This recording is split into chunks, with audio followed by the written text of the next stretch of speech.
Salam Bapak Ibu dan Saudara yang dikasihi Tuhan. Kita bertemu kembali di dalam renungan pagi hari ini, Senin tanggal 11 Juli 2022. Sebelum kita merenungkan dan membaca firman Tuhan, mari kita bersatu di dalam doa. Mari kita berdoa.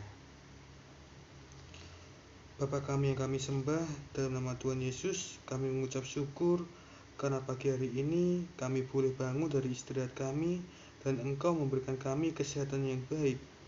Dan sebentar lagi kami akan merenungkan dan mendengarkan firman-Mu. Biarlah firman-Mu ini menjadikan kami untuk semakin tangguh dalam menghadapi berbagai macam ujian di dunia. Engkau urapi kami dengan Roh Kudus-Mu, sehingga apa yang keluar dari firman-Mu tidak akan kembali dengan sia-sia.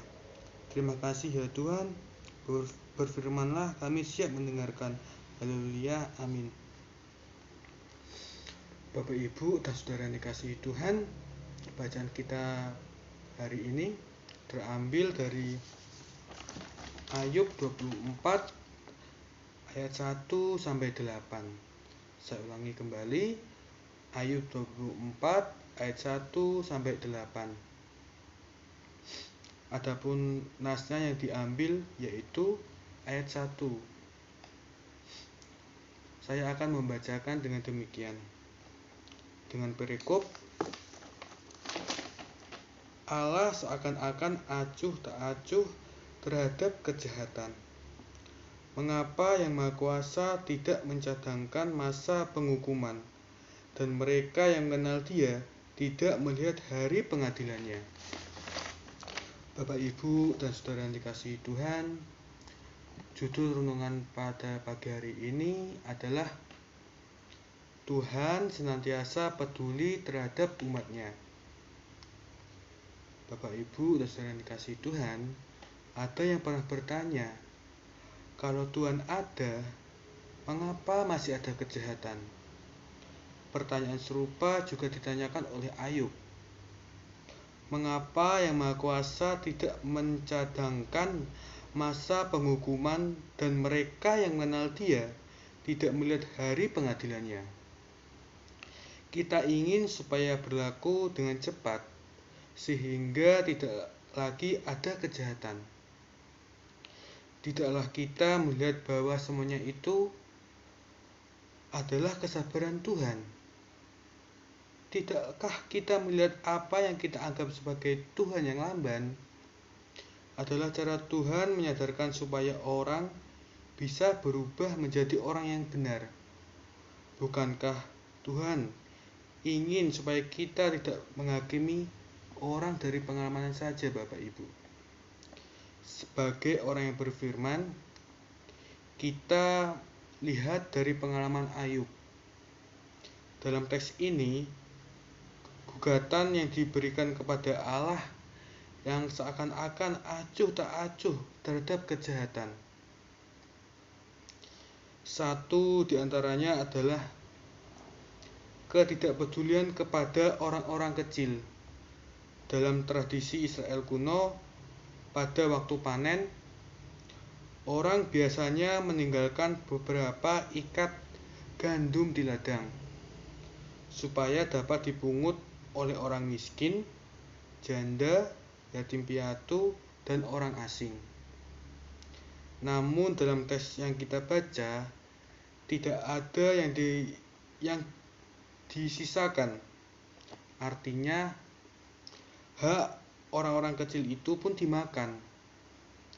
Anehnya, bukan sikap orang yang rakus yang dipertanyakan, justru keadilan Tuhan yang dipersoalkan.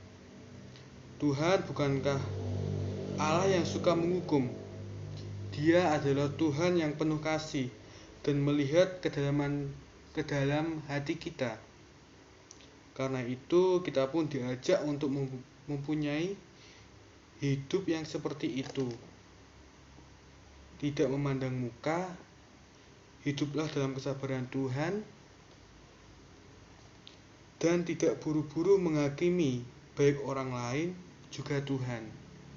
Jadi sesungguhnya Allah tidak pernah berdiam diri, namun Ia peduli, Bapak Ibu. bahkan amat sangat peduli karena Ia adalah Tuhan yang dapat kita percaya. Tuhan mengizinkan semua itu terjadi untuk mengajarkan kepada umatnya apa artinya bersandar dan mengandalkan Tuhan, dan setiap orang yang percaya dapat meyakini bahwa Tuhan tidak pernah memberikan ujian melebihi kekuatan manusia. Amin. Bapak, Ibu, dan saudara yang dikasihi Tuhan, mari kita bersatu di dalam doa. Mari kita berdoa.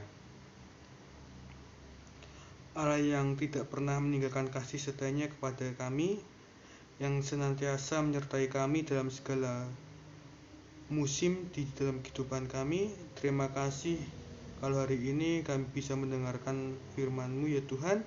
Engkau mengajari kami untuk senantiasa mengandalkan Tuhan ketika kami mempunyai masalah. Kami tahu ya Tuhan bahwa Engkau peduli terhadap kehidupan kami. Engkau tak pernah meninggalkan kami, tetapi Engkau tetap menjaga kami ya Tuhan.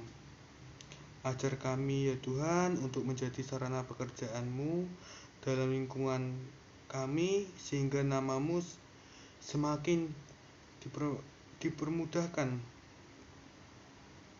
Terima kasih ya Tuhan, kami mengucap syukur untuk semua hal yang telah Engkau berikan kepada kami. Dalam nama Tuhan Yesus, haleluya, amin. Bapak, Ibu, dan saudara yang dikasihi Tuhan, untuk mengakhiri renungan pagi hari ini, mari kita menyanyi Kidung Jemaat 178, bait yang pertama dan yang kedua. Karena kasih-Nya padaku. Selamat pagi, selamat beraktivitas. Tuhan Yesus memberkati. Amin.